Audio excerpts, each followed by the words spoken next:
Hey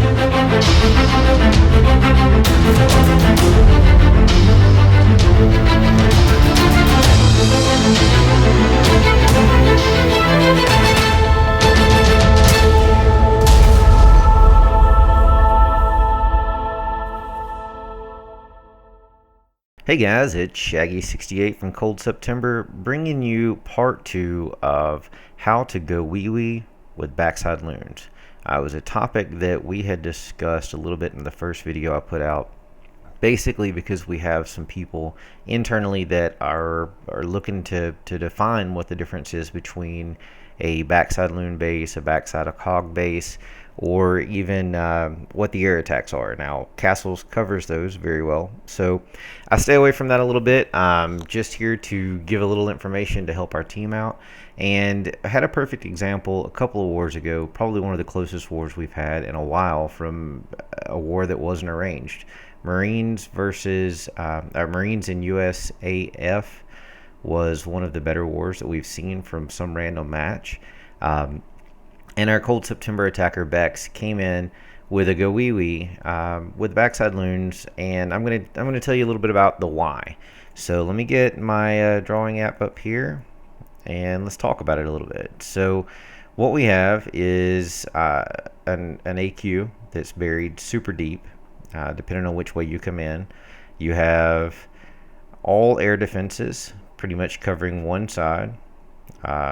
And then you have a couple of anti-air back here. Not a whole lot going on other than that. So basically what this person has done is they've set up the base to be anti-Laloon. They've got some double spots throughout the entire base that basically eliminate the want to do hogs, especially with where single and double bomb locations are throughout the base. So it left a little bit to be desired, let's put it that way. So what Bex brought was 2 golems, 1 in the CC, a couple of witches just for distractions, a ton of wizards, wall breakers to get in, a jump spell, a couple of barbs just because they complement the king's ability, and then a heal spell to keep everything alive. So when Bex and I were discussing this attack, the simple goal here was to break a funnel and then get all the way inside to get to the AQ. Okay, to drop the air defenses and to get to the AQ. So what she's going to do, and you'll see in the raid, is she's going to drop a golem here, and its sole purpose is to eliminate this archer tower and anything else that it can. Just distract it long enough for the wizards to take out everything they can within this region. The next one is going to be dropped right here for that exact same purpose from this range. The third one is going to be sent straight up from this angle. Now, what's supposed to happen is she's supposed to drop wall breakers somewhere in here, and then hoping that it would pull all 3 of these defenses. At worst case scenario, which she actually had, the wall breakers failed, and instead of placing her jump spell here, she shifted it. And the purpose behind that is to ensure that we had at least 2 golems heading in to this compartment to knock out any double bomb spots, to get to an air defense, to open this air defense, all to the core kill squad, and then eventually with whatever's left coming in all the way back in here to take this out. So what that does is if you eliminate these and you start dropping loons as things progress, you're going to be able to drop something here, something there, a couple back here, basically to eliminate those exterior defenses while the expo and whatever's remaining on the core is focusing on the kill squad. So let's play through that a little bit, and we'll talk about it as it goes down. All right, there's the first golem drop. A couple of wizards to create that funnel. Second one, same purpose. Waiting to the mortar locks. Mortar locked. Drop the wizards appropriately. Everything clears out. There goes the wall breakers, hoping to break that. Did not happen. Then what you have is the wizards go ahead and drop that archer tower. Now when they do that, it enables that golem to say, hey, I'm no longer needed here. So let's take a break. Let's go over here, catch up with everything else going on. The golems in the other two compartments or portions are able to jump right in, holds wizards just long enough to get behind that last golem, poisons the CC just to slow it down a little bit as she's passing through. First air defense is about to drop, second one drops, and now the third one. That's 3 air defenses down. Anti-3 bases tend to be vulnerable to this type of attack.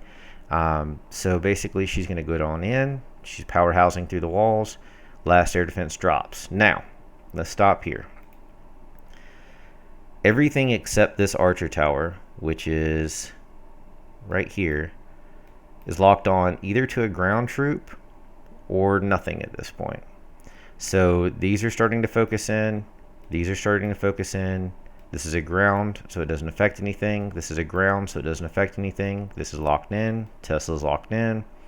Wizard Tower has been locked in, but we had to wait a little bit for to see which way everything was going to path, because ultimately you want these guys shooting in as much as possible as well.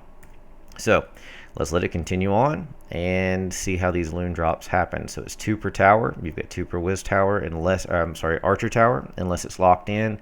And then if there's a defense behind a defense, you're going to drop 3, unless everything is locked onto a tank, whether that be a golem or a hound, depending on what type of raid you're doing. So let's continue on the raid.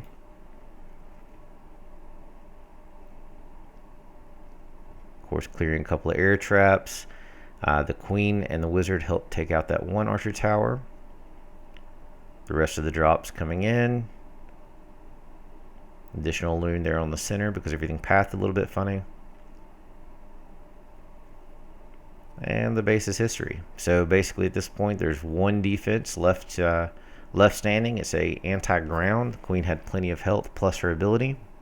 It gets popped, and then everything else is just a clear out session. So based on the first video, what we're looking at is, because of the open double bomb spots, the unknowns, this is not a base where you're going to want to, well, there's one on the back side. You're not going to want to just come in with hogs, because you can't predict exactly what's happening inside the base. So that being said, let's scroll it all the way back and take a look at it one more time. So there ended up being a double bomb here.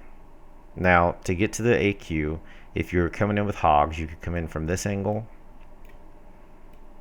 or this angle with the kill squad. But what that leaves is a double bomb spot here, a double bomb spot here, double bomb spot here, single, single, and basically what that is, and a single from here. So if you're coming in for hogs, for a kill squad for hogs, you're going to want to eliminate as many double bomb spots as possible, or big bomb spots as possible. And what you see here is it's going to take at least 2 golems to path all the way to the AQ here, even though she's going to jump. That's only going to eliminate 1, leaving all of the other ones remaining. So with that being said, when you're here, all of this, you cannot use hogs for that purpose, because you, even using them surgically, you're going to have issues when you get to here in this pass, or here, or here, however it's going to path. You're going to have big bomb locations, there's another one that I missed, and spring locations that you cannot avoid, because you've given so many troops here with the 2 golem raid to get to the AQ. So we eliminated those hogs for that purpose. The core thing to understand is that when you have all air defenses in one sector, and you can get to them, even if it's late in the raid like this one was, and kill the AQ, and kill the CC, then everything's locking inside, and when it's going to the core, it's leaving these defenses vulnerable. So with that being said, that makes this the prime base for what she did, which was a 3 golem go wee wee with backside loons, and she did a great job with it. So, you know, from our side, this is one of the specialties that Cold September has always really locked on to. It's something that we've always focused on, just to ensure that we had a basis going forward for these anti-3 bases. La Lune doesn't always work. With the meta of the game changing a bit, it becomes almost impossible on some bases now.